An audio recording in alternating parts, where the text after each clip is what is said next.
దేవునికి మహిమ కలుగును గాక. దేవుడు ఇచ్చిన మహాకృపను బట్టి దేవునికి అనేకమైన కోట్లాది వందనాలు చెల్లిస్తూ ఈ దినాన్న యేసును దేవుడు లేపెను, దీనికి మేమందరము సాక్షులము అని చెప్పి దీని మీద మరి రోమ 8వ అధ్యాయం 11వ వచనంలో సాక్షులుగా మరి ఆనాడు దేవుని బిడ్డలు ఎలాగ నిలబడ్డారో మనము కూడా దేవుని బిడ్డలుగా నిలబడడానికి దేవుడు ఇక్కడ మనకి ఇచ్చిన మహాకృపను బట్టి దేవుని వందనాలు చెల్లిస్తూ దేవుని ఆరాధిద్దాము, మహిమ పరుద్దాము.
విజయము నిచ్చెను.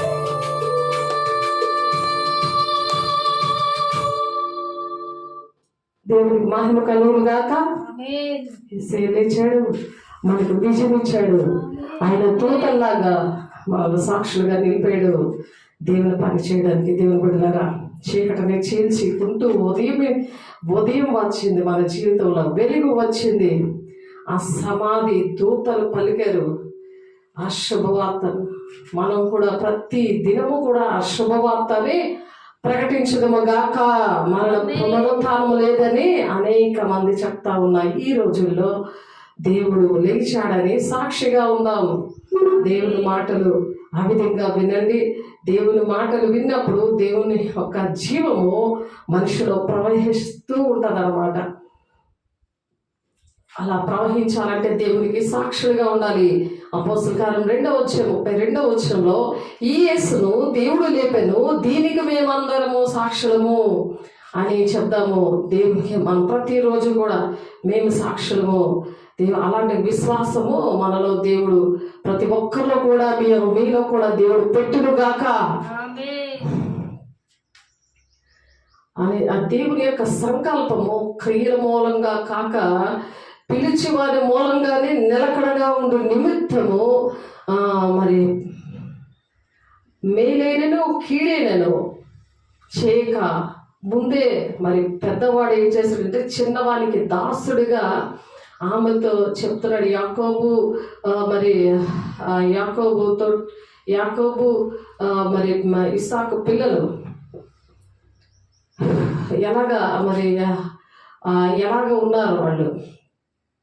చిక్కుడికి ఆయన కూరకి దాసోహం అయిపోయాడు పెద్దవాడు. కాబట్టి అలా దాసోహత్వము దాసి అయిన పరిస్థితుల నుండి దేవుని యొక్క పునరుత్థానం అనే శక్తి ఏం చేస్తుందంటే విడుదలిస్తుంది అనమాట.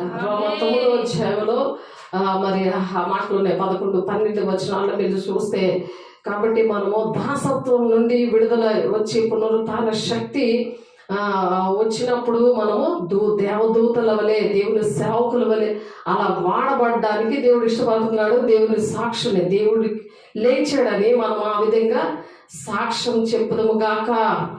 కాబట్టి రోమ 8వ అధ్యాయము 11వ వచనం నుండి చూద్దాము. రోమ 8వ అధ్యాయము 11వ వచనంలో 8-11 చూడండి. ఒకసారి మీకోసం చదువుతున్నాను. మృతుల్లో నుండి యేసును లేపిన వారి ఆత్మ మీలో నివసించిన ఎడలా, మృతుల్లో నుండి లేపేడెవరు? తండ్రి అనే దేవుడు లేపాడు.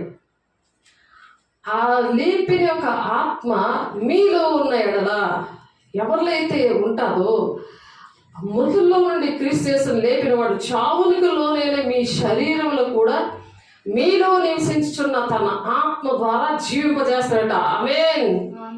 ఆత్మ ద్వారానే జీవం వస్తుంది. నువ్వు ఏ పనినే చేయగలవు. నేను చెయ్యలేదు అని నీ మాటలు అనలేవు. ఎంతసేపైనా చేస్తావు. ఎంతసేపైనా సరే నువ్వు దేవుని కోసము పని చేయగలవు. ఇంట్లోని బయట ప్రతి పని ఏది కూడా నువ్వు కాదని చెప్పలేవు అనమాట. కాబట్టి మనము దేవుని బిడ్డలుగా ఉన్నప్పుడు మన శరీరానుసారులుగా మనం ఉండకూడదు. ఆత్మ సంబంధమైనగా ఉంటే వాళ్ళకి అలసట ఉండదు. ఎంతదైనా సరే దేవునికి ఇష్టంగా నడవాలి అని ఒక ఆశ అనేది వాళ్ళలో ఉంటుంది. కాబట్టి కొలస్సీ 3వ అధ్యాయం 1-2 వచనాల్లో కూడా ఉంటుంది ఏంటంటే, మీరు క్రీస్తుతో కూడా లేపబడిన వారైతే, క్రీస్తుతో కూడా మనం లేచామా లేకపోతే ఇంకా సమాధిలోనే ఉన్నామా అంటే పాత జీవితంలోనే ఉన్నామా, నూతనమైన జీవితంలో లేకపోతే మరి ఎక్కడ శ్రమలు అక్కడే ఉంటాయి, ఎక్కడ శోధనలు, ఎక్కడ వేదన, దుఃఖం అన్నీ కూడా అలాగే ఉంటాయి. ఇప్పుడు అందుకనే పునరుత్థాన శక్తిని ఈరోజు దేవుడు ప్రకటన చేస్తాడు ప్రతి దగ్గర కూడా. కాబట్టి మీరు క్రీస్తుతో కూడా లేపబడ్డ వారైతే పైన వాటిని వెతికుడి, అక్కడ క్రీస్తు దేవుని కుడిపార్శ్వాన కూర్చుండి ఉన్న ప్రకారం ఉన్నాడు అని చెప్తున్నారు. పైన వాటి మీదనే కానీ భూ సంబంధమైన వాటి మీద మీరు మనసు పెట్టుకోవద్దని చెప్తుంటే, ఎంతసేపు భూ సంబంధమైన వాటి మీద మనసు పెట్టుకొని నాకు ఇల్లు ఉంది, నేను పనులు చేసుకోవాలి, నేను చెయ్యను అని సాతానుడు పక్క నుండి చెప్పేస్తుంటాడు. అది దెయ్యమాత్మ అనమాట. అది బ్రహ్మచాత్మ. భ్రమలో ఉంటారా దేవునాత్మ నా దగ్గరే ఉంటుంది. ఆ భ్రమపరిచే ఆత్మ ఎప్పుడు వచ్చేస్తుంది అంటే పైన వాటిని వెతకకుండా ఎంతసేపు భూ సంబంధమైన వాటిని వెతకూడదని కొలస్సే 3:1-2 వచనాల్లో మరి భక్తులు కూడా మరి ఆ పడిపోవడానికి కారణం అదే. ఎంత మంచి భక్తులైన పాపములో మరి పతనమైపోయిన పరిస్థితులు. సొలొమోను ఏంటి, దావీదు ఏంటి, మరి సంసోను ఏంటి, మరి అలాగే పతనమైపోయిన పరిస్థితులు. అప్పుడు పరిశుద్ధాత్మ దేవుడు వచ్చేవాడు, వెళ్ళిపోయేవాడు. ఆ కార్యాలు చేసినప్పుడు అలా ఉండేవారు. మరి వారి సొంత జీవితాల్లో భూ సంబంధమైన వెతుకుతూ స్వార్థపూరితమైన పరిస్థితులు, మరి ఆ ఆశలు, ఆ కోరికలు అవన్నీ కూడా ఎందుకు వచ్చాయంటే పరిశుద్ధాత్మ దేవుడు లేనందువల్ల. నేను ఎంత చేసినా మీకు సరిపోదు అని అంటాడు దేవుడికి. దేవుడి మీదే తిరుగుబాటు చేసే పరిస్థితులు వస్తాయి. కాబట్టి ఇక్కడ ఎందుకు ఆయన పునరుత్థాన శక్తిని ఇచ్చాడంటే నిత్యము కూడా దేవుడు మనలో ఉండాలని, మనం పైన వాటిని బెతకండి అని హెచ్చరిక చేస్తున్నాడు. నువ్వు హెచ్చరిక చేయకపోతే ఆ ప్రాణానికి నువ్వే ఉత్తరవాదం అని హెస్కేలు 3:18 చెప్తున్నారు. మనం హెచ్చరిక చేసుకోవాలి ఒకరికొకరు. నువ్వు పైన వాటిని తప్ప భూ సంబంధమైనవి నువ్వు ఏమి వెతకద్దు, వాటి మీద నువ్వు ఏమీ జాసి పెట్టుకోకు. అవి జరుగుతాయి, దాని టైంలో అవి జరుగుతాయి. దానికోసం నువ్వు ప్రాకులాడే పని లేదు. నువ్వు ఎప్పుడైతే పైన వాటిని వెతుకుతావో నీకేది కావాలో పరలోకం తెలుసు అంటున్నాడు. ఆయన ఊహించలేని వాటికంటే అత్యధికంగా నేను దీవిస్తాను అంటున్నాడు. నువ్వు అడగక ముందే ఊహించే వాటికంటే అత్యధికంగా దీవిస్తుందంట. అడుగు వాటికంటే ఊహించే వాటికంటే అత్యధికంగా నేను దీవిస్తానంటున్నాడు. ఎప్పుడు నువ్వు పైన వాటిని వెతుకుతున్నప్పుడు, పైన వాటి కోసం నువ్వు శ్రమ పడుతున్నప్పుడు, దేవుని ఆత్మతో ఉన్నప్పుడు నువ్వు సంతోషంగా నువ్వు చేస్తావు. అది చదువుకుంటూ చేస్తే ఇశ్రాయేలు ప్రజలు లాంటి పరిస్థితి అయిపోద్ది. వాళ్ళు ఎలాగా దేవుడు సంహరించాడు, మార్గ మధ్యలోనే సంహరించేశాడు. చచ్చిపోయారు. మార్గ మధ్యలో సగం దారిలోనే చచ్చిపోయారు. నాకు ఇది కావాలి, అది కావాలి, ఇది అవ్వట్లేదు, అది అవ్వట్లేదు, నా పరిస్థితి ఎలా ఉందని సరిగారండి. ఎంత దేవుడు దీవించినా సరే.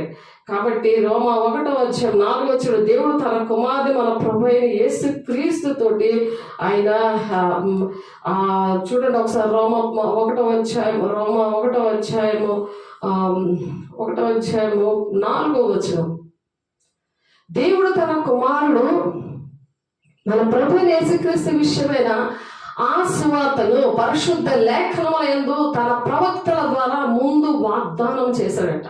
ఆ వాగ్దానములన్నీ కూడా మన జీవితాల్లో మనకు కూడా వాగ్దానాలు చేశాడు. అవన్నీ కూడా మర్చిపోతున్నారు. దేవుడు ఏంటి మాట్లాడారు, కరెక్ట్గా చక్కగా సంఘ బాధ్యత నీకు అప్పచెప్పాను, బలిపీఠం బాధ్యత నీకు అప్పచెప్పాను, ప్రార్థన చేయడం నీకు అప్పచెప్పాను అని చెప్పి పరలోకం చూపించి, యేసే ముఖకాంతిని చూపించి, ఆ సియోను కొండని చూపించి ఎన్ని విషయాలు చెప్పినా ఇంకా భూ సంబంధమైన వాటి మీదే మనసు పెట్టుకున్నప్పుడు మరి ఆ సువార్తను పరిశుద్ధ లేఖనం ఉందంట తన ప్రవక్తల ద్వారా ముందుగానే వాగ్దానం చేశాడట. యేసుక్రీస్తు శరీరం బట్టి దావీదు సంతానముగాను మృతుల్లో నుండి పునరుత్థానుడైనందున పరిశుద్ధమైన ఆత్మను బట్టి దేవుని కుమారునిగాను ప్రభావముతో నిరూపించబడ్డాడు యేసయ్య. దావీదు వంశంలో ఆయన ప్రభావంతో 2000 సంవత్సరాల క్రితం నుండి ప్రవక్తలు పరిచిన ప్రవచనాలు అన్నీ కూడా అలా నెరవేర్పులోని వచ్చి ఆయన చనిపోవడం, ఆయన లేకడం, ఆయన పుట్టడము, పునరుత్థానము, ఆ శక్తితో దేవుడు పని చేయడము, దేవుని పిల్లలు ఆయన ఎవరైతే వెంబడించారో, ఆయన శక్తిని పొందుకున్నారో, అగ్ని జ్వాల వంటి ఆత్మను పొందుకున్నారో వాళ్ళు దేవునికి అపోస్తులత్వం పొందారు. చూడండి, ఆయన నామము నిమిత్తము సమస్త జనులు విశ్వాసమునకు విధేయులగునట్లు. ఒక విశ్వాసం ఉండాలి. దేవుని పని చేస్తున్నాను, నా పని దేవుడు చేస్తాడు, నాకు ఏ మేలు కొదువు ఉండదు, నన్ను ఒక రాకుమారుడిగా దేవుడు నన్ను పెంచుతున్నాడు అని చెప్పి ఒక విశ్వాసం ఉంటే చాలంట. ఎలా చేస్తారంటే ఆయన నామము నిమిత్తము సమస్త జనులు విశ్వాసములకు విధేయులగినట్లు. విధేయత చూపించాలి. మనం దేవునికి ప్రతి విషయంలో విధేయత చూపించాలి. తిరగబడే స్వభావంతో ఇశ్రాయేలు ప్రజలు అలా నశించిపోయారు. ఇప్పుడు కూడా ఎందుకు అలాగా ఆ యుద్ధాలు జరుగుతున్నాయి, ఎందుకు అలాగా అంత ప్రపంచం అంతా అక్కడ యుద్ధాలతో ఎంత మంది మరణిస్తున్నారు, అన్ని అనారోగ్యంతో ఉన్నారు. ఎలాగా మరి ఇశ్రాయేలు ప్రజల కోసం ప్రార్థన చేయండి అని యెరూషలేము నుండి ఎందుకు మరి వార్తలు వస్తున్నాయి, మరి అవన్నీ కూడా ఇప్పుడు ప్రజెంట్ ఇప్పుడు ఎందుకు అలా జరుగుతున్నాయి? ఈయన ద్వారా మేము కృపను అపోస్తులత్వమును పొందితిమి అంటున్నారు. అపోస్తులు శిష్యులు ఎప్పుడైతే ఆ మేడ గదుల నుండి అక్కడ ఆ అనుభవం నుండి వాళ్ళు యెరూషలేములో అగ్నిజ్వాలలు అంటే ఆత్మను పొందుకున్నప్పుడు ఆ కృపను అపోస్తులత్వము పొందారు. రాశారు, మీరును వారిలో ఉన్నవారే యేసుక్రీస్తు వారుగా ఉండటకు పిలువబడి ఉన్నారు. మీరు కూడా పిలువబడ్డారు యేసుక్రీస్తు వారుగా ఉండడానికి, దేవుని బిడ్డలుగా ఉండడానికి మిమ్మల్ని కూడా దేవుడు పిలుస్తున్నాడు. కాబట్టి మీ విశ్వాసం సర్వలోకమును ప్రచురణ చేయబడుటకును బట్టి మొదట మీ అందరి నిమిత్తం యేసుక్రీస్తు ద్వారా నా దేవుని కృతజ్ఞతాస్తుతులు చెల్లించుచున్నాను. మమ్మల్ని బట్టి దేవునికి కృతజ్ఞతాస్తుతులు చెల్లిస్తున్నాను అని పౌలు గారు చెప్తున్నారు. ఈ మాటలు ఇప్పుడే ఎలాగనైనా ఇప్పుడు ఎలాగైనా ఆటంకము లేకుండా మీ వద్దకు వచ్చేట్టుగా దేవుని చిత్తం వల్ల నాకు వీలు కలుగునేమో అని నా ప్రార్థనలంది ఎల్లప్పుడూ ఆయన బతిమాలుకుంటున్నాను. ఇలా వీలు కలగాలని, దేవా ఏంటి చెప్పాలి, ఏంటి పరిస్థితులు అని చెప్పి దేవుని దగ్గర బతిమాలుకున్నప్పుడు దేవుడు మనకి ఇటువంటి కార్యాలు చేసినందుకు దేవునికి మహిమ కలుగునుగాక. అలాగా దేవుని పిల్లల్ని పౌలు గారు జ్ఞాపకం చేసుకుంటూ ఉన్నాడంట. మన దేవుని పిల్లలందరూ కూడా మనం కూడా ఆ విధంగానే జ్ఞాపకం చేసుకొని అనుక్షణము ప్రార్థన చేస్తున్నాము. మిమ్మల్ని గురించి ఎడతెక్క జ్ఞాపకం చేసుకొని వచ్చున్నాను. ఇందుకు ఆయన కుమారుని సువార్త విషయమే నేను నా ఆత్మయందు సేవించుచున్న దేవుడే నాకు సాక్షి అంటున్నాడు. మనం చేస్తున్న ప్రతి పనికి కూడా దేవుడే సాక్షి. మనుషుల దగ్గర పొగుడుతారు అని చూడకూడదు. పొగుడితే వాళ్ళకి మంచిది కాదు, వాళ్ళకేం మంచిది కాదు. ఫరోకి అలాగే జరిగింది, అక్కడికక్కడ చనిపోయాడు పొగిడినప్పుడు. కాబట్టి ఇది ఆ దేవుని విషయాల్లో పొగడకూడదు, మనం పొగిడించుకోకూడదు. దేవుడే సాక్షి, నాకు చేస్తాడు, నా దేవుడు నన్ను దీవిస్తాడు, నన్ను ఆశీర్వదిస్తాడు, దేవుని నా పక్షాన ఉన్నాడు, మనుషులు కాదు. నేను దేవుడి పక్షంగా నేను పని చేస్తున్నాను, దేవునికి ఇష్టంగా నేను ఉంటాను, పైనుండి వాటిని వెతుకుతానని చెప్దాం. దేవునికి మహిమ కలుగుగాక. మీరు స్థిరపడవల్లని అనగా మీకును నాకును కలిగిన విశ్వాసం చేత, అనగా మనము ఒక్కరి విశ్వాసం చేత ఒక్కరము ఆదరణ పొందాలని దేవుడు ఆశపడుతున్నాడు. దేవుని బిడ్డలారా, దేవునికి మహిమ కలుగుగాక. ఒకరి విశ్వాసం బట్టి ఇంకొకరి విశ్వాసం. ఒకరు పని చేయట్లేదు కదా, నేను చేయను, నువ్వుంటేనే నేను చేస్తాను అనేది కాదు. ఇక్కడ మనం చేస్తుంటే దేవుడు మన పక్షాల నుండి ఇంకొకరు పెడతాడు ఆ ప్లేస్ లో. తర్వాత నీ పరిస్థితి ఏంటి, నీ పరిస్థితి ఏంటి, దేవుడు నిన్ను విడిచిపెడతా, నీ పరిస్థితి ఏంటి. నువ్వు దేవునికి విరుద్ధంగా మాట్లాడకూడదు. పైన వాటిని వెతకాలి కానీ కింద వాటి మీద నువ్వు మనసు అనేది పెట్టుకోకు. దేవుని బిడ్డ ఆత్మ సంబంధమైన కృపావరం ఏదైనా మీకు ఇవ్వాలని మిగులు అపేక్షిస్తున్నాను అంటున్నాడు అక్కడ పౌలు భక్తుడు. ఆత్మ సంబంధమైన సేవకులతో ఉన్నప్పుడు ఏటి వస్తాయి, ఆ దగ్గర నుండి ఆత్మీయ వరాలు వస్తాయి, వాళ్ళలో ఉన్న దేవుని అభిషేకం పాళ్ళు వస్తాయి, మీకు వాళ్ళ గుణాలు వస్తాయి. ఆ పరిచయాలు మీరు సహకరిస్తే జీవగ్రంథంలో మీ పేరు ఉండదు. సాధారణంగా ఏం చెప్తాడు, నేను చాలా చేస్తున్నావు, ఇంక చాలులే, ఈ భూ సంబంధం ఎత్తుక్కో నాతో వచ్చేయి అని అంటాడు. ఆ చీకట్లన్నీ యేసునామములో కాలిపోయాడు కాక, మహిమ గల నామములో, దేవుని శక్తి గల నామములో. కాబట్టి దేవుడు మనతో మాట్లాడుతున్నాడు. చూడండి, మనం ఎంతగా దేవునికి మనం ఇష్టంగా ఉన్నామో, ఏం పర్వాలేదులే, ఇది చాలులే, నువ్వు చాలా ఎక్కువ చేస్తున్నావులే అంటాడు. ఆడు మాటలు అలాగుంటాయి. కానీ దేవుడు ఆత్మ విషయంలో మనం ఎలాగుండాలంట, బ్రతికించబడాలంట. ఆత్మ విషయంలో బ్రతికింపబడి పాపముల విషయంలో ఒక్కసారే శ్రమ పడ్డాడు దేవుడు, ఒక్కసారి శ్రమ పడ్డాడు. కానీ ఆయన జీవితాంతం దేవుడికి కుడిపార్శ్వాన ఉన్నాడు. మనము కూడా అలా జయిస్తే తండ్రి కుడిపార్శ్వాన మనం కూర్చుండబెడతాను అంటున్నాడు. మరుగైన మన్నా భుజింపనిస్తాను, జీవవృక్ష ఫలములను మీ ఫలాలు భుజింపనిస్తాను, తెల్లరాతినిస్తాను అని ప్రకటన గ్రంథం చెప్తుంది. దేవుని బిడ్డ అటువంటి నెరవేర్పు మనలో అందరి విషయంలో జరగాలని దేవుడు ఆశపడి పునరుత్థాన శక్తిని మనకి ఇస్తున్నాడు. ఈ దినాన దేవునికి మహిమ కలుగును గాక. దేవుని దీర్ఘ శాంతం ఇంకా కనిపెట్టి చుండినప్పుడు పూర్వము నోవాహు దినంలో ఓడ సిద్ధపరచబడుతుంది.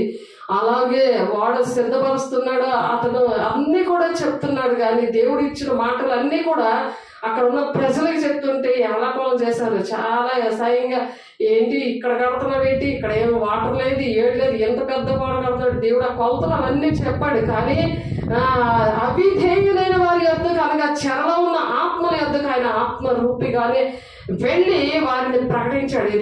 ఈ 2 శుక్రవారం ఆయన చనిపోయిన తర్వాత శనివారం నాడు వెంటనే ఆయన ఆత్మని దేవునికి అప్పచెప్పిన వెంటనే చెరలో ఉన్న వారిని రక్షించడానికి వెళ్ళాడు. దేవుని బిడ్డలారా, ఒకసారి ఆలోచించాడు. 1 పేతురు 3వ అధ్యాయము 19వ వచనం నుండి చదువుతున్న, ఆత్మ విషయంలో బ్రతికించబడ్డాడు అక్కడ దేవుడు. యేసు ఎలాగైతే బ్రతికించబడ్డాడో ఆయన బాడీ అక్కడే ఉంది లోపల ఆ 2వ రోజు. కానీ ఆయన ఏం చేశాడు, దేవుని దీర్ఘశాంతం ఇంకా కనిపెట్టుచుండినప్పుడు పూర్వము నోవాహు దినముల్లో ఓడ సిద్ధపరచబడుచుండగా అవిధేయులైన వారి యొద్దకు, అనగా చెరలో ఉన్న ఆత్మల యొద్దకు ఆయన ఆత్మ స్వరూపిగానే వెళ్ళి వారికి ప్రకటిస్తున్నాడు. అక్కడ కూడా సిలువ మీద ఆయన సువార్త ప్రకటించాడు. 9 గంటల నుండి 3 గంటల వరకు ఆ మండు టెండల ఆకాశానికి భూమికి మధ్యలో వేలాడుతూ ఆయన సువార్త ప్రకటించాడు. ఆ ప్రాణం పోతున్నప్పుడు కూడా ప్రకటించాడు. ఆ మాటలు, ఆ విలువైన మాటలు మానవాళికి చెప్తా ఉన్నాడు. మరలా ప్రాణం దేవునికి అప్పచెప్పేసి కూడా మరి ఆ బాడీ వచ్చి మరి అరమతి యోసేపు రాతి సమాధిలో పెట్టాడు కదా, తీసుకొని వెళ్ళి అక్కడ పిలాతు దగ్గరికి తీసుకెళ్ళి శిష్యులందరూ పరిగెట్టారు. కానీ 3.5 సంవత్సరాలు ఆయనతో ఉన్న వాళ్ళందరూ పరిగెట్టారు భయపడిపోయి. కానీ రహస్య శిష్యుడు వచ్చి తీసుకెళ్ళాడు. నేనుంటేనే అన్నీ అవుతాయి అని అనుకుంటున్నారు మీరు, కానీ దేవుడు ఏ టైంలో ఎవరిని వాడుకోవాలో వాడుకుంటాడు. తర్వాత నీ సంగతి ఏంటి, చేసినవన్నీ వేస్ట్ అయిపోతాయి కదా, అన్ని ఆశీర్వాదాలన్నీ. మరి శిష్యులు ఆ టైంలో మరి అరమతి యోసేపు వచ్చి ఎంతో ధైర్యంగా, యోహాను గారు కూడా, యోహాను ఏం చేశాడు, ఆయన పక్కనే ఉన్నాడు. ఎంత ఆ శిష్యులు పారిపోయారు కానీ యోహాను మాత్రం ఆయన వేసే పక్కనే ఉన్నాడు. తల్లిని అప్పచెప్తాడు. మరి ఆ యోహాను గారే ప్రకటన గ్రంథాన్ని రాస్తాడు.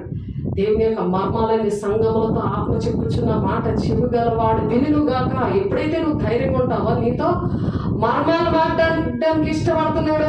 దేవునికి మహిమ కలుగుగాక. నీతో మర్మాలు మాట్లాడాలంటే దేవునికి దగ్గరగా ఉండు, సేవకులకు దగ్గరగా ఉండు, ప్రార్థన సహవాసం రొట్టివిచ్చుకుంది ఎడతెక్కుండు. అలా సహవాసం, అందుకే సహవాసం పోగొట్టుకుంటే అభిషేకం పోగొట్టుకుంటారు. అలా అగ్నిగా మండలేరు, దేవుని యొక్క మర్మాలు తెలుసుకోలేరు.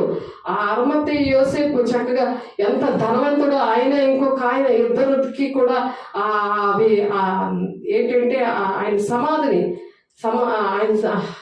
అంతా కూడా సిద్ధపరుస్తారు. ఎంత విలువైన సెంటు అవన్నీ కూడా తెచ్చి యేసయ్యకి ఎంత చక్కగానో ఆ సమాధి కార్యక్రమం అంతా కూడా చేస్తారు. ఆ వాక్యము మరి చూడండి, మరి ఆ వాక్యము ద్వారా మరి అలాగా రహస్య శిష్యుల్లాగా మరి ఉంటున్న వారు కూడా దేవుడు మాట్లాడుతున్నారు యూట్యూబ్ ఛానల్లో. మరి దేవుడు దీవించిన గాక, అటువంటి వారు అందరినీ కూడా దేవుడు దీవించిన గాక. కాబట్టి దేవుడు అలాగా అక్కడ ఆ విధంగా చేస్తున్నప్పుడు ఆ తిరుమల ఆ చెరలోనికి వెళ్ళిపోతున్నాడు. ఆయన చెరలోనికి వెళ్ళాడు యేసయ్య.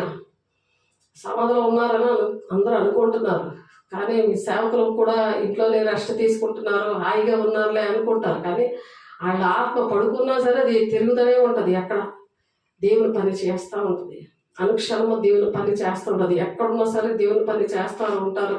మరి దేవుని ఆత్మ, అందుకని ఆ పునరుత్థాన శక్తిని మనం పొందుకోవాలి. ఆయన పొందుకొని ఆ పునరుత్థాన శక్తి తండ్రి దగ్గర నుండి పొందుకొని ఆయన చెరలో ఉన్న ఆత్మల యొద్దకు ఆయన ఆత్మస్వరూపిగానే వెళ్ళి వారికి ప్రకటిస్తున్నాడట. ఆ ఓడలో కొందరు, అలాగే 8 మంది నీటి ద్వారా రక్షించబడ్డారు. దానిలో సాదృశ్యమైన బాప్తిస్మం ఇప్పుడు మిమ్మల్ని రక్షిస్తుంది. ఆ బాప్తిస్మే మిమ్మల్ని రక్షిస్తుంది. ఇప్పుడు అదేదనగా శరీర మాలిన్యం తీసివేయటం కాదు, కానీ యేసుక్రీస్తు పునరుత్థాన మూలముగా దేవుని విషయం నిర్మలమైన మనసాక్షి ఇచ్చు ప్రత్యుత్తరమే. దేవుని యొక్క ఈ పునరుత్థానం మూలంగా దేవుని విషయమైన నిర్మలమైన మనసాక్షి వాళ్ళకు ఉంటుంది. మనసాక్షి ప్రతిదానికి గద్దిస్తూ ఉంటుంది. తప్పు చేసినా సరే నీతిమంతుడు ఎన్నిసార్లు పడిపోయినా లెగిస్తాడు అని ఉంటుంది. కాబట్టి అలాగా మనసాక్షి గద్దిస్తూ ఉంటే దిద్దుబాటు చేస్తూ ఉంటారు. దేవుని బిడ్డలారా, పునరుత్థానం మూలంగా దేవుని విషయమై ఆ శక్తి ఏం చేస్తుందంటే ఆ నిర్మలమైన మనసాక్షి వాళ్ళకు ఉంటుంది అనమాట. ఆయన పరలోకంలోకి వెళ్ళి దూతల మీదను అధికారుల మీదను శక్తుల మీదను అధికారం పొందిన వాడే దేవునికి కుడిపార్శ్వన ఉన్నాడు. ఇప్పుడు అలాగా అధికారాన్ని పొందుకున్నాడు. అక్కడ చెరగా తీసుకుని వచ్చాడు. అక్కడ ప్రతి ఒక్కరికి కూడా అక్కడ సువార్తను ప్రకటించాడు. అక్కడ అలాగా దేవుడు ఆ 3వ దినాన ఆయన ఉదయమే లేచాడు. ఫస్ట్ మగ్దలేని మరేమో కనిపించాడు. ఆ దూతలకు చెప్పింది, అమ్మాయి గ్రామానికి వెళ్ళాడు ఆయన.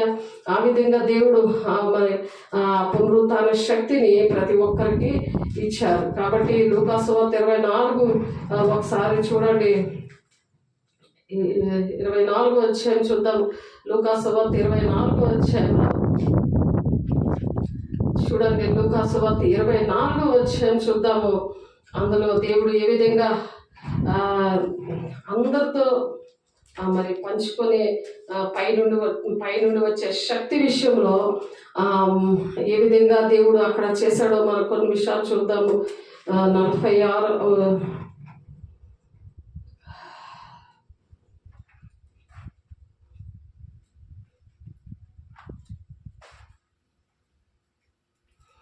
46 అపోస్తులనే మరి సమాధి దగ్గరికి వచ్చి పేతురు చూస్తాడు. తర్వాత పేతురు సమాధి ఎత్తుకు పరిగెత్తుకొని వస్తాడు. మరి శిష్యులైతే మరి గమనించలేకపోతారు. ఇదిగో ఈ దినమందే వారిలో 2 యెరూషలేమునకు ఆమడ దూరంలో ఉన్న ఎమ్మాయి అనే గ్రామానికి వెళ్తాడు. ఆయన వచ్చి ఆయన ఎమ్మాయి గ్రామానికి వెళ్తాడు. అక్కడ ఉన్న వాళ్ళు సాక్షులు. మరి కాబట్టి దేవుడు మనల్ని కూడా సాక్షులుగా పెట్టాడు. అందులో క్లేప అనువాడు యెరూషలేములో బస చేస్తున్నాడు. ఆ దినముల్లో అక్కడ జరిగిన సంగతులన్నీ నీ ఒక్కడమే ఎరుగుదువా అని ఆయన అడుగుతున్నాడు. కాబట్టి ఆయన అవి ఏమని వారిని అడిగినప్పుడు నజరేయుడైన యేసును కూర్చున్న సంగతులే ఆయన దేవుని ఎదుటను ప్రజల ఎదుటను క్రియలలోను వాక్యంలోను శక్తి గల ప్రవక్త ఉన్నాడని దేశం గురించి చనిపోయినా సరే ఈ క్లేపాన్ని ఆయన సాక్ష్యం ఇస్తున్నాడు. అలాగా మన కోసము మరి దేవుని బిడ్డలు సాక్షిగా ఉండాలి గాక. మరి యేసయ్య కోసం ఎంత మంచి సాక్ష్యం చెప్తున్నారో ఆయన అవి ఏమని అని అడుగుతున్నాడు. యేసయ్య పక్కనే నడుస్తున్నాడు కానీ వాళ్ళకి తెలియలేదు ఆ ఇద్దరికి కూడా ఆయన ఎవరు ఏంటి అని అడిగితే నజరేయుడని యేసును కూర్చున్న సంగతులు మేము చెప్పుకుంటున్నాం.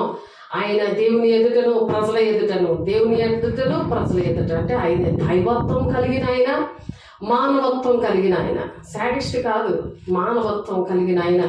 అంటే మనం దైవత్వంతో మనం పనిచేస్తున్నప్పుడు ఆయన మానవత్వంగా కూడా మన కోసం ఆలోచిస్తాడు. మనకి ఏది కావాలో. దేవునికి మహిమ కలుగులుగా కాను అనుకుంటా దేవుని పని నేను చేస్తున్నాను, నా పనులన్నీ ఆగిపోతున్నాయి, నేను నాశనం అయిపోతున్నాను అని సాతానుడు నీతో బోధ చేస్తూ ఉంటాడు. కానీ ఆయన మానవత్వం కలిగిన మనిషి, దైవత్వం కలిగిన ఆ దేవుడు ఆ మానవత్వం కలిగి కూడా ఉన్నాడు అని చెప్తున్నారు ఇక్కడ. దేవుని ఎదుటను ప్రజల ఎదుటను క్రియలలోను వాక్యంలోను శక్తిగల ప్రవక్త ఉన్నాడు. ఆయన శక్తిగల ప్రవక్త. ఆ శక్తి, ఆ పునరుత్థాన శక్తి మనకు రాబోయే సంగతులు బయలుపరచడానికి మరి యోహానులాగా మనం ఉండాలి. మరి ఇక్కడ యేసేలాగా ఉండాలి. యేసేలాగుండి యేసే పక్కనుండి ఆ శిలువ ధ్యానం చేశాడు కాబట్టి, ఆ 7 మాటలు విన్నాడు కాబట్టి ఆ బాధ్యతలు మరి ఏం బాధ్యత మరి యోహానుకి అప్పచెప్పాడు. ఆ యోహాను ఏంటంటే మర్మాలు నేర్చుకున్నాడు. అక్కడ మర్మాలు నేర్చుకున్నాడు. ఇక్కడ మానవత్వంతో మన 2వ రాకడికి ఏంటి సూచనలు ఉన్నాయో, మరి ఆ దేవుడు 2వ రాకడలో ఎలాగ వస్తాడో, పద్మాసు ద్వీపంలో ఆయన ఎన్ని హింసలు పడినా, రోమా ప్రభుత్వం అంత హింస పెట్టినా, పద్మాసు ద్వీపంలో ఆ చెరలో వేసేసిన మరి అక్కడ మర్మాలు దేవుడు అనేకమైన మర్మాలు సంగములతో ఆత్మ చెప్పుచున్నమాట చెవిగలవాడు వినుగా కానీ ప్రతి మర్మాలు కూడా బోధించినట్లుగా మనకు కూడా దేవుడు బోధించును గాక. ఎవరు అంత అగ్ని లాంటి ఆ పరిస్థితుల్లో అటువంటి అరణ్యంలో మరి యోహాన్ని ఏ విధంగా దేవుడు సంరక్షించాడు. మనం సంరక్షించడా, మనం ఏమి కష్టపడుతున్నామో ఆలోచించండి. కానీ సాతానుడు నువ్వు చాలా కష్టపడిపోతున్నావు, చాలా బాధపడిపోతున్నావు అంటాడు. ఎంత చేసినా నీకు సరిపోదని సాతానుడు దేవుడికి ఎంత చేసేస్తావు అని అలా చెప్తా ఉంటాడు. వాడి కాలిపోవులుగాక ఇశ్రాయేలు విమోచింపబోవు వాడు ఈయనే అని మేము నిరీక్షించుంటాము. ఇది కాక ఈ సంగతులు జరిగి నేటికి 3 దినములైంది. నేటికి 3 దినాలైంది కానీ నీకు తెలియదు అంటున్నాడు. యేసయ్యని పట్టుకొని ఈ క్లయపాన్ అతను అలాగా యేసయ్య పక్కన ఉన్నా సరే నీకు ఏది జరుగుతుందో తెలియదు. యేసయ్యకే నీకు తిరుగుబాటు చేసి ఆయనకే అన్ని నేర్పిస్తూ ఉంటావు. ఏమి తెలీదా, నీకు తెలీదా అని అంటుంటాడు అనమాట. క్లయప అలా చేస్తున్నాడు. అలా మనం అతనులాగా ఉండకూడదు. అయితే మాలో కొందరు స్త్రీలు తెల్లవారుగానే సమాధి ఎదుగు వెళ్ళి ఆయన దేహమును కానక వచ్చి, కొందరు దేవదూతలు తమకు కనబడి ఆయన బ్రతికి ఉన్నాడని చెప్పారని మాతో చెప్పి మాకు విస్మయం కలిగించారు. వాళ్ళు వచ్చారు, ఏసీ ఎక్కడున్నాడో, ఏసీనా ఎత్తిపోయారో అనుకొని. కానీ మాతో కూడా ఉన్న వారిలో కొందరు సమాధి ఎద్దుకు వెళ్ళి ఆ స్త్రీలు చెప్పినట్లు కనుగొనుడి గాని ఆయనను చూడలేదని ఆయనతో చెప్పారు. అందుకు ఆయన, అవివేకులారా, ప్రవక్తలు చెప్పిన మాటలన్నిటిని నమ్మని మందమతులారా అని చెప్తున్నాడు. ఏంటంటే అవిశ్వాసం ఉన్నప్పుడు దేవుడు పక్కనుండి అన్ని చెప్పిన ఏమీ గుర్తులేవు. రెండప్పటి కూడా అంత ఎంజాయ్ చేయడం ఏదో చేస్తాంలే అనుకునే శిష్యులు తిరిగారు, అక్కడ ఉన్న ప్రజలు తిరిగారు. కానీ మరి ప్రవక్తలు ఎప్పటి నుండో ఎన్ని ప్రవచనాలో చెప్పారు. అవన్నీ కూడా వేసే చనిపోయిన రోజు నెరవేరాయి, మరి ఈ రోజు లెగిసిన రోజు నెరవేరాయి, మరి ఇంకా రెండవ రాకడలో దేవుడు వచ్చేవి కూడా కొన్ని నెరవేరాయి, ఇంకా కొన్ని ఉన్నాయి. ఆ రాకడ సూచనలు అవన్నీ కూడా మనం తెలుసుకోవాలంటే పునరుత్థాన శక్తిని తెలుసుకొని ఆయన సాక్షులుగా మనము, ఆయన లేచాడంటే ఆయనకి సాక్షులు మేమే అన్నట్టుగా అపోస్తలులు 2:32 ప్రకారం మనం ఉండుగాక. క్రీస్తు ఇలాగ శ్రమపడి తన మహిమలో ప్రవేశించుట అగత్యం కదా అని వారితో చెప్పి, మోషే సమస్త ప్రవక్తలను మొదలుకొని లేఖనములన్నిటిలో తను కూర్చున్న వచనముల భావం వారికి తెలిపారనమాట. ఆ భావాలన్నీ కూడా దేవుడు మరి అది తెలుపుతూ తాను ఎంతలో తాము వెళ్ళుచున్న గ్రామం దగ్గరకు వచ్చినప్పుడు ఆయన ఇంకా కొంత దూరం వెళ్ళుచుండగా, అక్కడికి వెళ్ళినప్పుడు కొంత దూరం వెళ్ళినప్పుడు అక్కడ రొట్టె విరిచినప్పుడు వాళ్ళ కళ్ళు తెరిచారు, వాళ్ళ మనసు తెరిచాడు, వాళ్ళ హృదయాన్ని తెరిచాడు. దేవుడు అట్టి కృపను దయచేయడం గాక. అప్పుడు అలాగే ఆయన కళ్ళు మన మనసుని మన హృదయాన్ని గ్రహిస్తున్నప్పుడు ఈ వాక్యం గుర్తు వస్తుంది. ఆ వాక్య ప్రకారం నడవగలము. అలా ప్రకటిస్తున్నప్పుడు మహత్కార్యాలు దేవుడు చేస్తాను అని మార్కు 16:20 ఉంది. కాబట్టి అలాగా మనం ప్రకటించాలని దేవుడు ఆశపడుతున్నాడు. దేవుని బిడ్డ మనం అట్టి ప్రకటన చేయాలని, దేవుడు సువార్తను ఆ విధంగా ప్రకటించాలని అనేక మందికి మరి దేవుడు ఈరోజు ఎందుకు దేవుడు అలాగని చనిపోయాడు, ఎందుకు అలాగ జరిగింది, అలాంటి వాళ్ళందరికీ నీ ఇంటి వారికి చెప్పాలి అని కూడా నువ్వు తెలుసుకోవాలి కదా. దేవుని శక్తి కోసం తెలుసుకున్నప్పుడు వాళ్ళందరికీ చెప్పడానికి దేవుడు సహాయం చేయను గాక. కొలస్సీలు 2వ అధ్యాయము మరి 15 నుండి 23 వచనాలలో కొన్ని మాటలు మనం నేర్చుకున్నాము. చూడండి, మనుషుల ఆజ్ఞలను పద్ధతులను అనుసరించి చేత పట్టుకొనవద్దు అంటున్నాడు. దేవుని ఆజ్ఞలు పక్కన పెట్టి మనుషుల ఆజ్ఞలు పాటిస్తున్నారు ఇప్పుడు.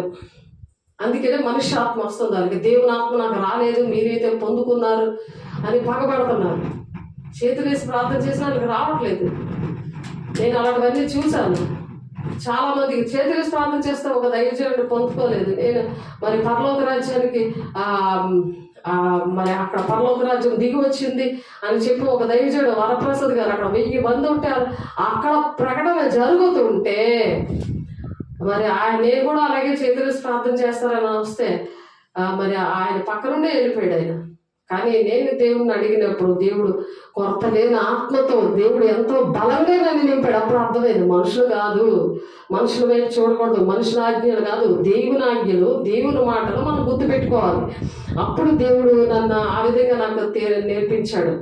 ఇంకొక ఆమె కూడా మరి నాకు పరిశుద్ధాత్మలు పేతురు యోహాను చేతులు వేస్తే ప్రార్థన చేస్తే అభిషేకంతో పొందుకున్నారని అంటే ఆ విధంగా నా ద్వారా జరిగింది.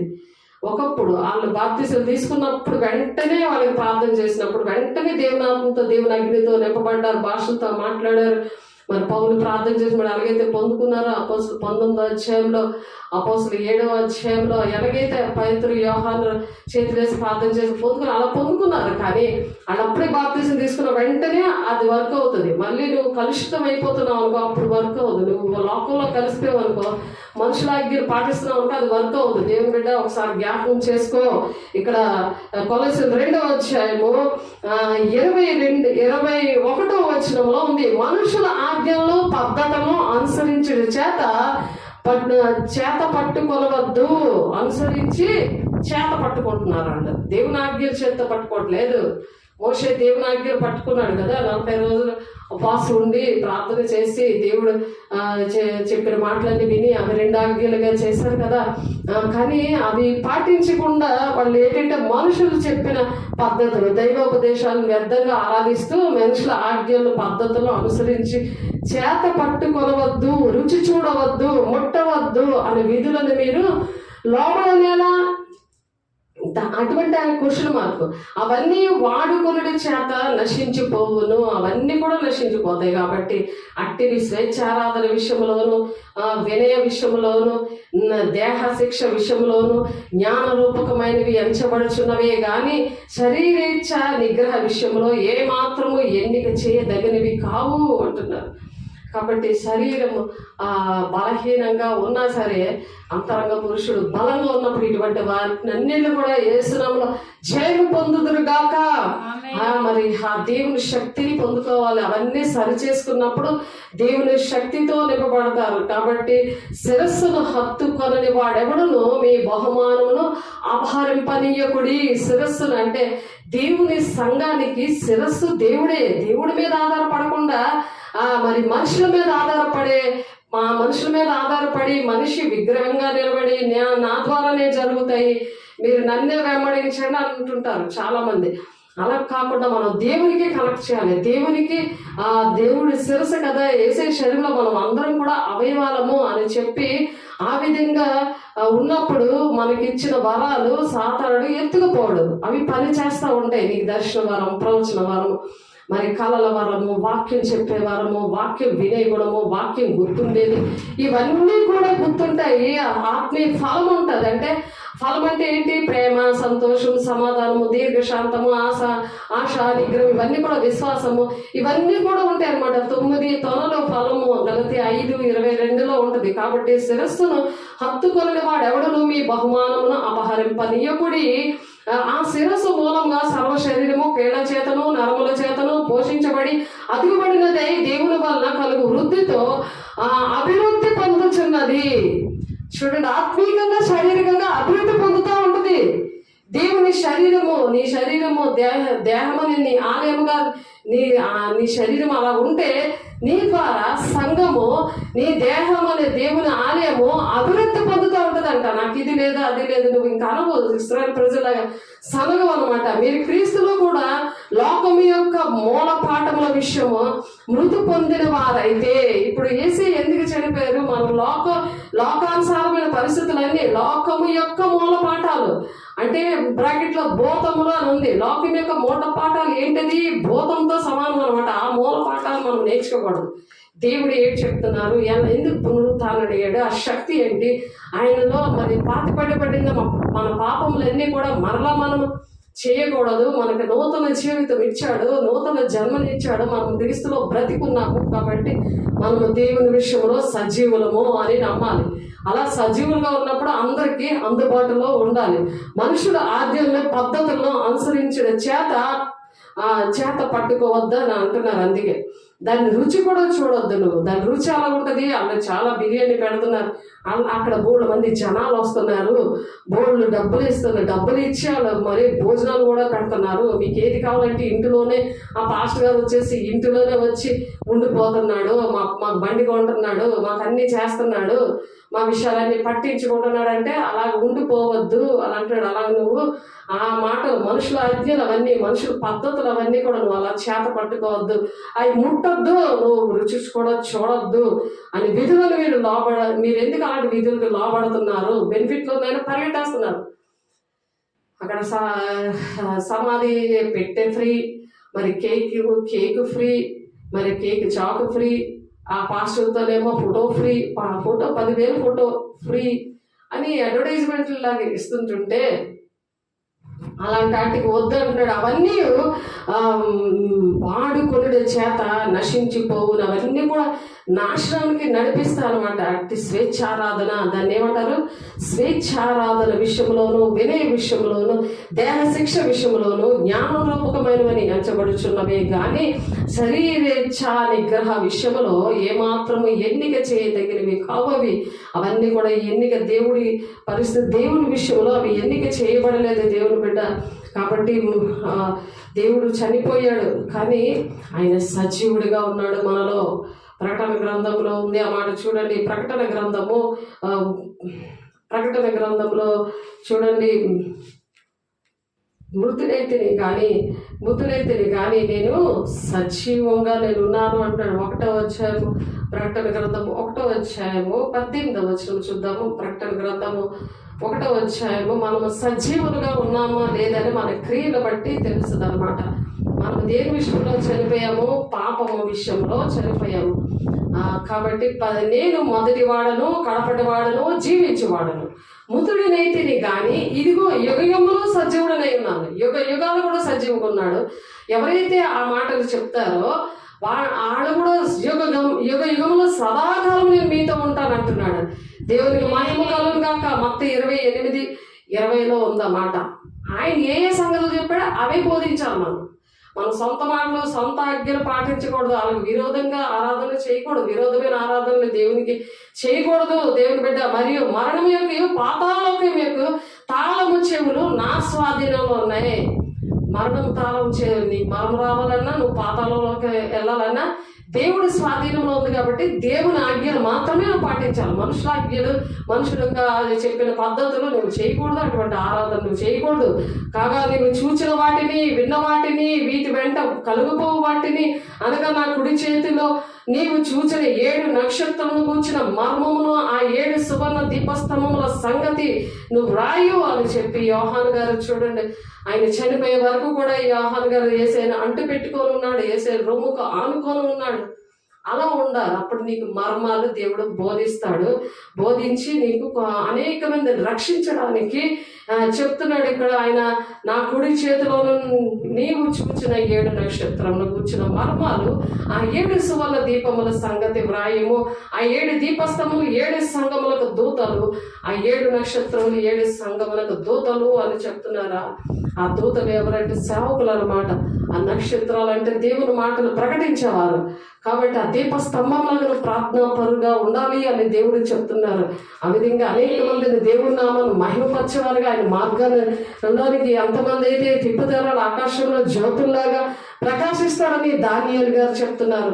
కాబట్టి నీకు కూడా అటువంటి మాటలు, నాకు కూడా అటువంటి మాటలు చెప్పాలని దేవుడు ఆశపడుతున్నాడు. దేవుని బిడ్డ, అలాంటి మర్మాలు చెప్పాలంటే మనం పునరుత్థాన శక్తిని మనం పొందుకోవాలి. కాబట్టి అపోస్తలుల కార్యం 26వ అధ్యాయము 7వ వచనంలో కూడా దేవుడు మాట్లాడుతున్నారు. చూడండి, 26వ అధ్యాయం 27వ వచనంలో, అగ్రిప్పరాజా తమకు ప్రవక్తలు నమ్ముచున్నారని నేను ఎరుగుదును. అందుకు అగ్రిప్ప ఎంత సులభముగా నన్ను క్రైస్తవుని చేయి చూచుచున్నావే అని పౌలుతో చెప్తున్నాడు. ఏమైనా దేవుని మాటలు చెప్తుంటే ఏమని అనుకుంటాడు?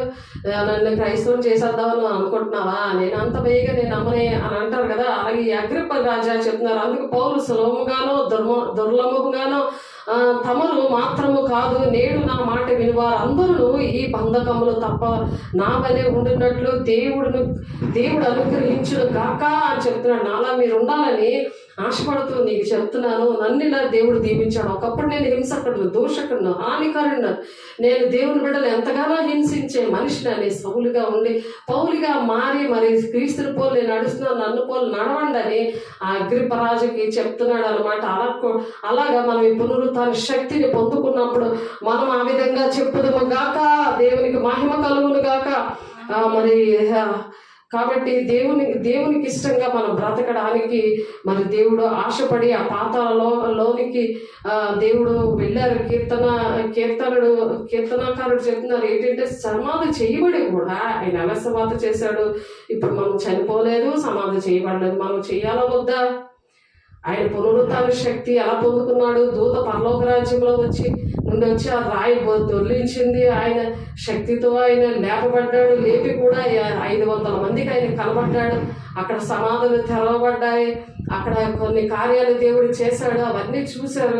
శిష్యులు కనబడ్డాడు. శిష్యులు మేడగదిలోనే ఆ దేవుని శక్తిని పొందుకునేలా చేశాడు. మరి వాళ్ళతో పాటు చేప రొట్టి తిన్నాడు. ఇవన్నీ కూడా సాక్షులు. మేము కూడా సాక్షులము అన్నట్టుగా మనం నిలబడాలి. విశ్వాసంతో మేము కూడా సాక్షులము. మనం నమ్మితేనే దేవుణ్ణి చూడగలం అన్నమాట. కాబట్టి కీర్తనల గ్రంథము చూడండి, కీర్తనాకారుడు కూడా కొన్ని మాటలు చెప్తున్నాడు. మరి వాళ్ళు ఎంతో మరి దేవుని దగ్గర గోజాడి పొందుకున్న విషయాలు మరి చెప్తున్నప్పుడు మనము ఆ వాక్యాన్ని మనం అంగీకరించాలి. కీర్తనల గ్రంథము 16వ అధ్యాయము 10వ వచనంలో, ఎందుకనగా నీవు నా ఆత్మను పాతాళంలో విడిచిపెట్టవు, నీ పరిశుద్ధుని కుళ్ళు పెట్టనివ్వవు అని ప్రవచనము. అది ఆ ప్రవచనము ఆ ప్రవచనం ఏంటంటే ఏమంటున్నాడంటే, ఇంకా జీవ మార్గమును నీవు నాకు తెలియజేసేదవు. జీవ మార్గము దేవుడు మనకు తెలియజేస్తున్నాడు కదా. ఆ జీవ మార్గంలో ఏముంది అని ప్రవచనం ఇక్కడ దావీదు గారు చెప్తున్నారు. జీవ మార్గము నీవు నాకు తెలియజేసేదవు, నీ సన్నిధిని సంపూర్ణ సంతోషము కలదు, నీ కుడి చేతిలో నిత్యము సుఖములు కలవు అంటాడు. ఆమె నీ కుడి చేతిలో ఇందాక నక్షత్రాలు ఉన్నాయని చెప్పారు కదా, ఆ నక్షత్రాలకి నిత్యము సుఖం ఉంది. యుగగాలు కూడా దేవునితో సదాకాలం ఉండే ఆ సుఖం ఉన్నది.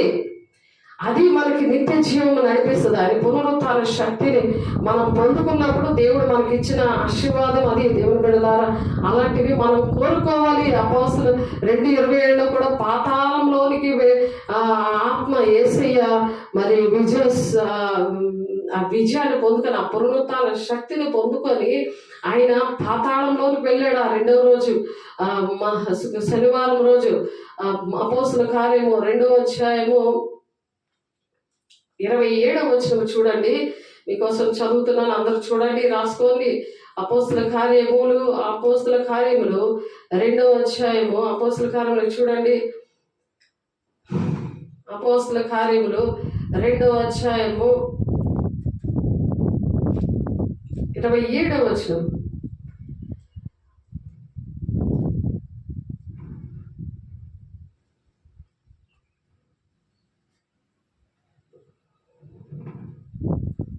చూడండి, రాసుకోండి. నీవు నా ఆత్మను పాతాళంలో విడిచిపెట్టవు. ఇక్కడ కీర్తనకారుడు 16వ అధ్యాయం 10వ వచనంలో ఏదైతే చెప్పారో, నీవు నా ఆత్మను పాతాళంలో విడిచిపెట్టవు, నీ పరిశుద్ధిని కుళ్ళు పెట్టనీయవు. సేమ్ మాట అక్కడ నెరవేర్చబడింది. నాకు జీవమార్గమును తెలిపిదివి, నీ దర్శనం అనుగ్రహించి నన్ను ఉల్లాసముతో నింపెదవు. నీ దర్శనం అనుగ్రహించి, నీ దేవుని యొక్క దర్శనాలు ఎన్నిసార్లు కలవలేదు. దేవుని ద్వారా నీకు ఎంత ఉల్లాసము, సంతోషము, ఆనందం. మనకి ఏదన్నా మరి డబ్బుల వల్ల కానీ మనుషుల వల్ల కానీ వస్తాయా? అలాంటి ఉల్లాసము దేవుడు ఇచ్చాడు. దేవునికి మహిమ కలుగును గాక. సహోదరులారా, మూల పురుషుడు దావీదును గురించి మీతో నేను ధారాళంగా మాట్లాడవచ్చును. అతడు చనిపోయి సమాధి చేయబడను. అతని సమాధి నేటి వరకు మన మధ్యనున్నది. అతను ప్రవక్తే ఉండను కనుక అతని గర్భఫలములో నుండి అతని సింహాసనం మీద ఒకని కూర్చుండబెట్టుదును అని దేవుడు తనతో ప్రమాణపూర్వకంగా ఒట్టు పెట్టుకున్న సంగతి అతడు ఎరిగి మరి క్రీస్తు పాతాళంలో విడవబడలేదనియు, ఆయన శరీరము కుళ్ళు పట్టలేదనియు దావీదు ముందుగా తెలుసుకొని ఆయన పునరుత్థానము గురించి ఆయన ముందుగా చెప్పాడు. దావీదు ముందుగా చెప్పాడు వేసే పునరుత్థానం గురించి. అందరూ బాడీ కూడా కుళ్ళు పట్టేస్తుంది, కానీ దేవుడు ఎముకలు ఎరగలేదు, ఆయన బాడీ కూడా కుళ్ళు పట్టలేదు. కాబట్టి యేసును దేవుడు లేపెను, మేమందరము సాక్షులము. దేవుడి మాటలు దీవించును గాక. ప్రార్థన చేసుకుందాము. పరిశుద్ధుడా, ప్రేమ గల దేవా, మహిమ గల దేవ, అయ్యా నాడు దావీదు ప్రవచించిన ప్రవచనాలు, అనేకమైన భక్తులు ప్రవచించిన ప్రవచనాలు ప్రభా, అయ్యా మరి నాయన గుడ్ ఫ్రైడే రోజు ఈ పునరుత్థానం రోజు నువ్వు నెరవేర్చావయ్యా. దానికి మేము సాక్షులు ప్రభా. భూది గంతముల వరకు నాయన నీ బిడ్డలు, నాయన చేతులెత్తిన బిడ్డల్ని, అయ్యా వాక్యం పెట్టిన బిడ్డల్ని నూరంతలుగా ఫలింపదయచేయండి. ఆమేన్. నీ ఫలములతో నింపండి, నీ మహిమతో నింపండి, నీ అభిషేకంతో నింపండి. అయ్యా నీ కృపలో భద్రపరచండి ప్రభా. నా తండ్రి నాయన, అయ్యా పాతున్న వాటిని అన్నింటినీ విడిచిపెట్టి నాయన, అయ్యా ముందున్న వాటి గురించి వేగిన పడుతూ పరిగెత్తే పాదాలు వేస్తున్నాము. నీ మహిమతో ప్రతి ఒక్కరిని నింపండి, నీ అభిషేకంతో ప్రతి ఒక్కరిని నింపండి, అయ్యా నీ ప్రేమతో ప్రతి ఒక్కరిని నింపండి ప్రభా. వాక్యాన్ని నూరంతగా ఫలవంతంగా ఫలింపదయచేయండి. వేస్తున్నాము. నీ మహిమ కలగలగాక, నీకు మహిమ కలగలగాక, నీ సాక్షులుగా నిలవగలగాక. అయా తండ్రి, అయా వేసే నా తండ్రి నాయన మరి పునరుత్థాన శక్తిని పొందుకుందరుగా గాక. యేసు నామములో కొరతలేని ఆత్మలు పొందుకుందరు గాక. భూమి గంతముల వరకు సాక్షులుగా నిలబడరు గాక. ప్రతి ఒక్కరు కూడా మహిమ గల దేవ, మతము కులము భేదము లేకుండా నువ్వు ప్రాణం పెట్టావు ప్రభా. నువ్వు సాక్షిగా నిలబడ్డావు ప్రభా. తండ్రి నాయన జయం పొందుకొని తండ్రి కుడిపార్శ్వను కూర్చుండే విధంగా మేము కూడా నీ కుడిపార్శ్వను యేసు నామములో కూర్చుండబడము గాక. మహిమ గల నామములో నీ శక్తితో నింపబడుతున్నారు నాయన. నీ బిడ్డలు నింపబడుతున్నారయ్యా. నీ మహిమతో నింపబడుతున్నారయ్యా. నీకు నింపబడాలి. ప్రతి ఒక్కరు కూడా నింపబడాలి కాక నాయన. నీ మహిమతో ఈ పునరుత్థాన శక్తితో నింపబడదు కాక. ప్రతి ఒక్కరు నువ్వు లేపబడ్డావని సాక్షులుగా ఉండరు కాక. భూమి గంతముల వరకు నీ వార్తను ప్రకటించదు కాక. యేసు నామములో నీకే మహిమ ఘనత ప్రభావాలను చెల్లిస్తూ యేసే పరిశుద్ధ నామములో బ్రతుకులాడి వేడుకుంటున్నాము తండ్రి. ఆమేన్. తండ్రి యొక్క దీవెన, కుమారుని యొక్క కృప, పరిశుద్ధాత్మ యొక్క నిత్య సావాసము సదా కాలము తోడైంది నడిపించును గాక. ఆమేన్ ఆమేన్ ఆమేన్. దేవునికి మహిమ కలుగును గాక. దేవుడు మిమ్మల్ని దీవించి ఆశీర్వదించును గాక. ఆమేన్.